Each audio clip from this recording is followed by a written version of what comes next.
What's going on, guys? I got an aluminum flywheel here for my 196 for budget purposes. Billet or aluminum will work. Got all my stuff in there, so I'm just gonna get right in.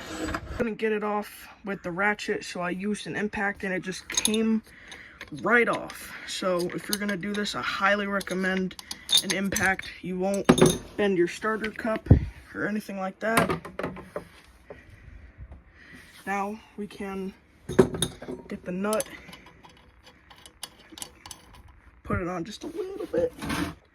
I had to pause and come back to it because it wouldn't come off. I ordered a flywheel knocker and it got returned, and I kind of got mad and I just wanted to get it over with. So I actually used a socket as a knocker and it surprisingly worked.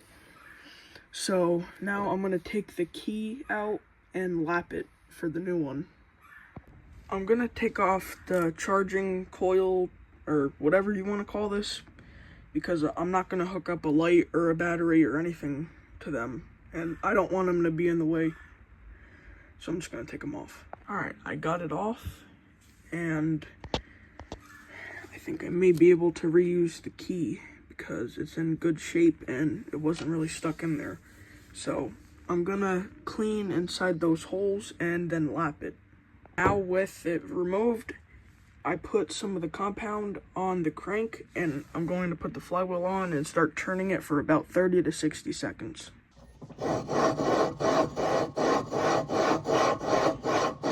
I got it on and it's tight. I did not torque it all the way down yet because I need another set of hands. So I'm gonna wait until I can get some help. I just tried to do it by myself and I kind of bruised my finger a little bit. So I'm gonna gap it with some business cards. I'm putting a new coil on. Now that I have my business card in there, I can tighten the bolts. I got everything good. I put the stock airbox back on because I was running the stock jet and I want to be able to go wide open throttle without it bogging, and I want it to hit the new rev limiter because it's got the new coil. So everything's good. I had to just take off the stage 1 filter and the adapter. I'd rather go with performance than looks, because at that point it was just for looks. It wasn't serving any actual purpose. It was just bogging, and at that point I was just losing horsepower and performance. So tomorrow I'm going to replace the valve springs to 18 pounds and changing the oil. It is now a new day and I'm putting the new 18-pound valve springs in. I already took off one rocker there. So now I'm going to take off the other one. There is a tiny nut here and it could fall down, so always put a paper towel on there to catch anything. It might be on there tight.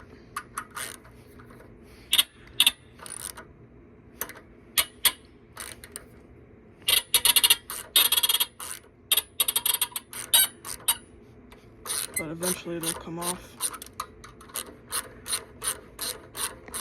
Here's that little nut. That's what this is. That's how it'll be on the rocker. So here I have my valves disassembled, rockers, a lash cap. It was missing on this one, and it's a good thing I took a video, because if you look closely some point in this video, it's not there. I have my retainers, old springs, new springs. Take your retainer and put it on the new one, your other retainer, and then bring it over here and put it on there. You're gonna need 2 hands. These are 18 pounds, so they'll be easier to compress with my hands. So I have both new springs in. The left one is perfect.